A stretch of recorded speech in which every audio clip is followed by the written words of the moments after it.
زدني علما یا اللہ۔ رب زدني علما۔ بسم اللہ الرحمن الرحیم۔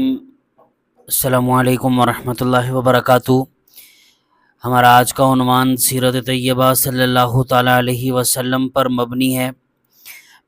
پہلا عنوان اور پہلا سوال یہ ہے کہ سیرت کس کو کہا جاتا ہے، سیرت کی لغوی اور اصطلاحی تعریف کیا ہیں، اور اس کے بعد سیرت طیبہ صلی اللہ تعالیٰ علیہ وسلم سے کیا مراد ہے۔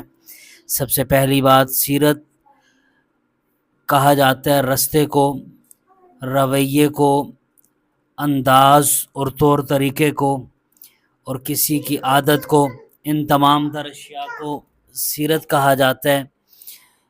اور یہی سیرت اصطلاح کے اندر جب ہم دیکھتے ہیں تو اس سیرت سے مراد امام الانبیاء صلی اللہ تعالیٰ علیہ وسلم کی حیات مقدسہ ہے۔ حضور علیہ الصلوۃ والسلام کی پیدائش اور ولادت سے لے کر رحمت عالم صلی اللہ تعالیٰ علیہ وسلم کی رحلت تک تمام معاملات سیرت کہلاتے ہیں۔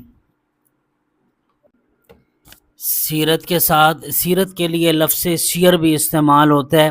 سیر اصل میں جمع ہے، اور اسی کے ساتھ ایک لفظ استعمال ہوتا ہے المغازی کا۔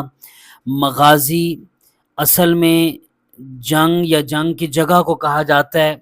جس طرح ہم لفظ غزوہ پڑھتے ہیں، یہ تمام تر وہ معاملات جو جنگیں، وہ غزوات اور وہ مہمات جن میں امام الانبیاء صلی اللہ تعالیٰ علیہ وسلم بذات خود شریک ہوئے، یا پھر حضور علیہ الصلوۃ والسلام نے کوئی لشکر بھیجا، حضور علیہ الصلوۃ والسلام اس میں جمع ہوئے اور صلح کا معاملہ ہوا، ایسا کوئی بھی معاملہ حضور علیہ الصلوۃ والسلام کے حیات مقدسہ میں، اس کو ہم مغازی کہتے ہیں۔ سیرت اور مغازی میں فرق کیا ہے؟ یہ بڑا ایک بنیادی سوال ہے، عمومی طور پہ پوچھا جاتا ہے۔ سیرت حضور علیہ الصلوۃ والسلام کی ولادت سے لے کر رحلت تک ساری زندگی سیرت کہلاتی ہے، لیکن جب ہم مغازی کی بات کرتے ہیں تو مغازی کے اندر صرف بنیادی طور پر ہمارے پاس جنگی معاملات آتے ہیں، حضور علیہ السلام کے غزوات آتے ہیں، حضور علیہ الصلوۃ والسلام کی جنگیں آتی ہیں۔ ان جنگوں کا جب ہم علیحدہ سے تذکرہ کرتے ہیں اس کو علم المغازی کہہ دیا جاتا ہے، اور بڑی بنیادی کتابیں اس کی مغازی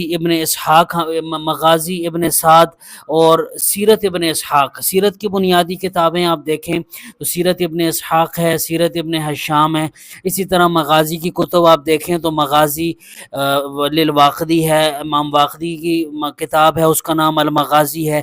اسی طرح المغازی کے نام پہ ابن سعد کی کتابیں ہیں۔ یہ بنیادی کتابیں ہیں انہی دو عنوانات پر۔